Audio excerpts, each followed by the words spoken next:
hasn't had that fourth quarter comeback type moment. Trailing in this game late, finds the points he needs, goes ahead late, and just looks like he's in complete control throughout that process. What'd you take from the performance? Well, it's huge, right? You have Drake May, an MVP candidate who didn't have the 300-yard passing game. And then what does he do against the Baltimore Ravens defense in a game that Baltimore really needed to win? He passes for 380 yards. He has 2 touchdowns. He could have scored another one right there at the end of the game to pad those stats, to help his MVP candidate. He slides. Let's go ahead and kneel out the game and get the ball back, and they should have been able to kick what would have been a chip shot field goal. Then there was a non-pass interference call deep down the field. Also, earlier in the game, they gave Baltimore a short field on a terrible 4th and 10 fake punt. And so this game, while Drake May did come back down 2 possessions in the fourth. Like they were going to win this game all along. Or at least did you share that same feeling that New England, despite their deficit, was in control? Well, because Baltimore did not have Lamar Jackson. I think that played a part when you talk about Baltimore having a lead in the fourth quarter and not having your star quarterback in Lamar Jackson. But to JJ's point, when you look at how this game unfolded for the Patriots, this was a very, very important game that they needed to win. Number one, when you look at the AFC East race, Buffalo was still lingering in the shadows. Very much. Right? And you want to make sure you continue to create separation between yourself and the Buffalo Bills. Secondly, seeing how they lost last week, they controlled that game for pretty much the entirety of that ball game, but they lost. This game was total opposite. For the very first time, like you said, they had to fight from behind. And being on the road, playing against a very, very desperate team in that environment, and you were able to fight from behind, double-digit lead in the fourth quarter with your star quarterback making the necessary plays. This was another confidence builder for the New England Patriots, and they were able to do so without TreVeyon Henderson. You know what I mean? The most explosive player on their offense. Ramondre Stevenson, he's found his stride. He's holding on to the football, and he's leaning on defenders. Mac Hollins surfaced in this game, 7 receptions. Stephon Diggs, I mean, he went back to the fountain of youth. It's been really impressive what we've seen. Very much so. Diggs. Yeah. Very much so. So when you look at the arsenal that is surrounding Keyshawn Butte, Williams, a lot of names that we're not necessarily household names, but we all know who they are because of their quarterback and how consistent they've been. Yeah, Drake May right now, he's playing at an MVP level with this being his first 300-yard game.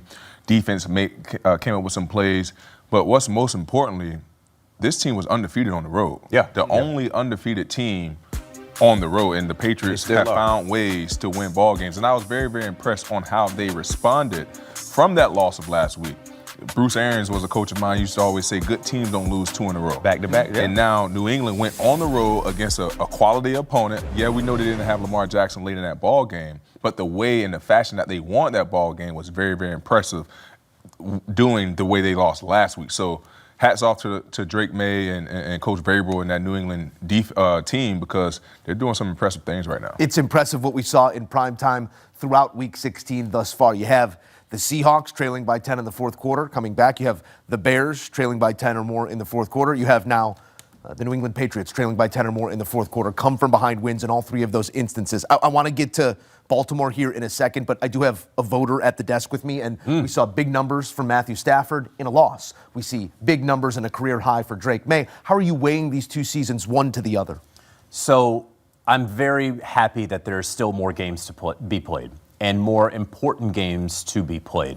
I had, going into this week, if the season ended, it would have been Matthew Stafford as the MVP for me. I don't hold against Matthew Stafford the fact that his defense didn't hold up at Seattle. He played the game, and he played at an MVP-like level, right? But you also do have to credit Drake May, because something that we've kind of danced around and touched on, we have noted that Lamar Jackson went out in this game. But Drake May did not play Lamar Jackson. Drake May didn't have to play Lamar Jackson to come back down 2 scores in the fourth quarter. It didn't matter, right? I mean, yeah, Lamar being on the other side, they could have added to that. Affects game flow. Sure. Yeah. But the fact is, he did this against a defense that was desperate.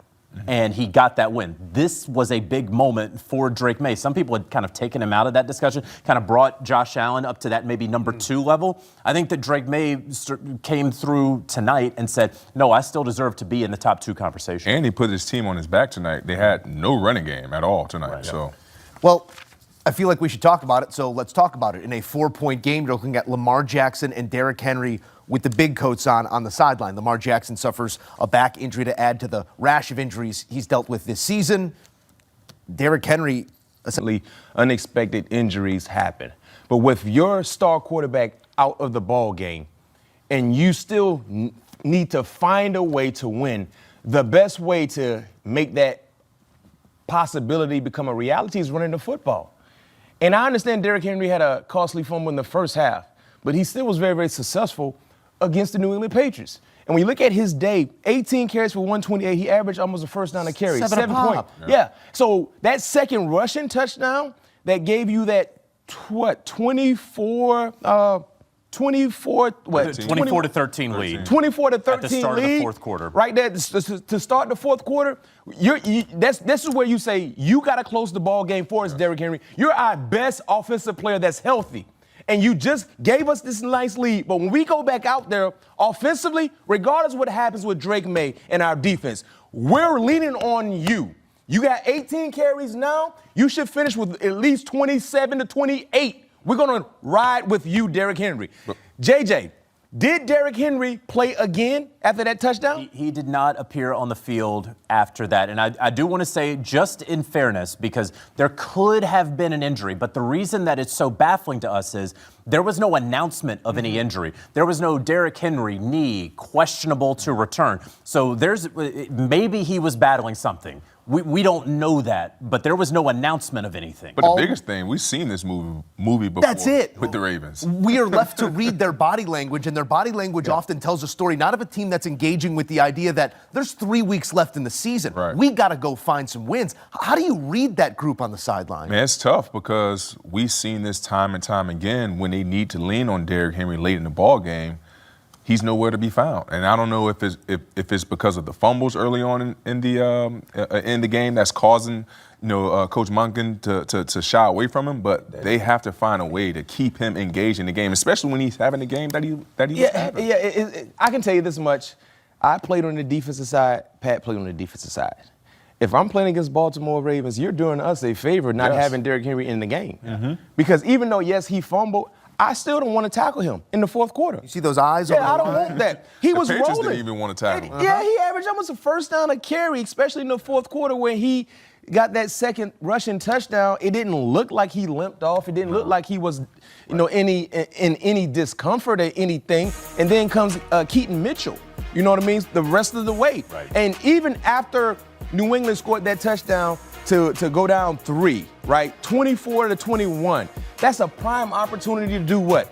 Derrick, close the ball game right now. Right. You got to walk out there like you're the Sandman on the baseball mound. Find a way to get it done. Aroldis Chapman, whoever the best closer is you cheered for. I need Derrick Henry. Oh, I know baseball as well. Two good references. I just want to throw it out there. I did that. I'm flexing a little bit, flex. But that's who Derrick Henry need to be. But for some reason, they took him out of the game, and they did the Patriots a big-time favor by doing that. What we're talking about is it reminds us a little bit of that AFC Championship game against the Kansas City Chiefs where they started to abandon the run. And then what we have also seen in some of the playoff failures for the Baltimore Ravens, we saw some Zay Flowers mistakes over the past couple of years. What happened with Zay Flowers is they're trying to come back, holding the ball out there like a loaf of bread, right? Yep. And then it gets poked out. What happened last year against the Buffalo Bills in the playoffs? Mark Andrews. And then what happened, and it didn't cost him, but they're at the end of the first half where he's trying to do an illegal forward pass as a lateral that, frankly, it should have been a fumble because that was not roughing the passer. That was called on the New England Patriots. So you had mistakes and you had injuries. And you had an injury to your star quarterback, and unfortunately for Lamar Jackson, he's had a number of injuries this season, and they are starting to mount. Right? And now the mistakes are starting to mount with your star players. And that is a recipe for a team that is not going to make the playoffs. They've never really been the team we have expected them to be, and maybe we should lower our expectation now sub 500 as we head to week 17. The road in front of these Baltimore Ravens. It's a matchup with the Green Bay Packers, who have all sorts of injuries as well. But JJ, you make a great point off air that the Pittsburgh Steelers could be division champs before they step on a field again. That's a Saturday nighter between the Ravens and the Packers. The Pittsburgh Steelers going on Sunday. This is a an Pittsburgh intriguing win graphic right there. or a Ravens loss. And man, they do find some ways to lose games, as JJ detailed some of those past horror stories. Blown leads of 10 points in the fourth quarter. Play these guys.